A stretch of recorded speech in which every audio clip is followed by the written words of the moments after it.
మీ ఇల్లు ఉన్నదా? మా ఇల్లు ఉన్నది. ఆ ఇల్లు ఉన్నదా? మా ఎదురుగా సుబ్బారావు. సుబ్బారావు పోయిందంట. ఇక పక్కన బాబాయ్ ఉన్నాడా? బాబాయ్కి ఎత్తున ఒకసారి చెప్పి ఏం చెప్తున్నావా బాబాయ్? ఒకసారి మా వాడు ఏదో చెప్తున్నా ఒకసారి చెప్తున్నావా? చెప్పవా? నాకు ఇప్పుడు చెవులు వినబడదు సరిగ్గా. మనవాడు ఏదో చెప్తుండే ఒకసారి. చెప్పు బాబాయ్. ఆడికి చెవులు సరిగ్గా వినిపిస్తుంది. ఆడికి చెవులు సరిగ్గా వినిపిస్తుంది బాబాయ్. ఆడికి వినబడవట. చెప్పు. అలా ఆవిడ పక్కింటి అతనితో లేచిపోయిందని చెప్పు బాబాయ్. అర్థమైంది. ఇప్పుడు మొదలవుతుంది చూడు. చెప్తాను ఇంకంతేనా?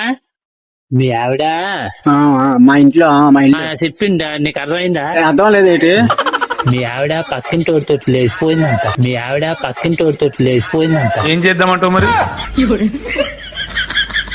మా ఆవిడ కొడగలు తెమ్మంది. మీ ఇల్లు ఉందా? మా ఇల్లు ఉంది.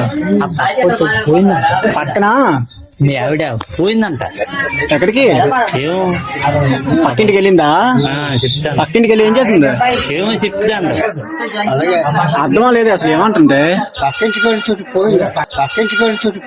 పక్కింటి తోటి మీ ఇల్లు ఉన్నాయి. ఇల్లు ఉన్న ఇల్లులు ఉన్నాయి పక్కనే. ఆ పక్కనే ఇల్లు ఉందా? గిన్నెలతో ఉంటుంది. ఇల్లు వేసిపోయిందంట మీ ఆవిడ. పక్కింటికి వెళ్ళిందంట. పక్కింటికి గిన్నెలు తోవడానికా? గిన్నెలు తోవడానికా? అవునవును. గిన్నెలు తోవడానికి పక్కింటికి వెళ్ళింది. పక్కింటికి గట్టి చెప్పాలి. గురించి ఏమనుకుంటున్నా? పక్కింటికి వెళ్ళిందంట. మీ ఇల్లు పక్కింటికి. అలా అలా ఎడితే ఎటు చెప్తే అర్థమవుతుంది. కూరగాయలకు వచ్చిన చెప్తుంటే పక్కింటికి వెళ్ళి గిన్నెతో ఉంటుందా అంత. మరి నేను అర్థమయ్యేలాగా చెప్తాను. నేను అలాగే చెప్తే పక్కింటి తోటి గిన్నెలు తోవడానికి వెళ్ళిందా? మీ ఆవిడ ఉందా? మీ ఆవిడ మా చెల్లి. మీ ఆవిడ నీ పెళ్లి అయిపోయిందా? మీ ఆవిడ మీ ఇల్లు ఉన్నదా? మా ఇల్లు ఉన్నది. ఆ ఇల్లు ఉన్నదా? మా ఎదురుగా సుబ్బారావు. సుబ్బారావు పోయిందంట. సినిమాకి వెళ్ళారా? సినిమాకి పోయిందంట.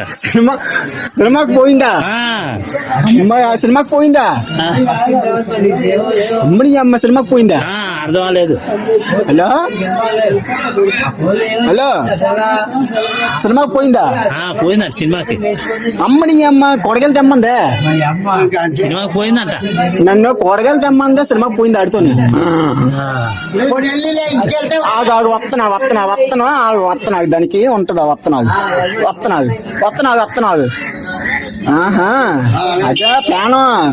కూరగాయలు తెమ్మంది నన్ను. అది పోయిందంట. అది దానికి ఉంటది. ఉంటది. ఆహా వీడియో నచ్చితే లైక్ అండ్ ఫాలో కొట్టొచ్చు కదా మయ్యా.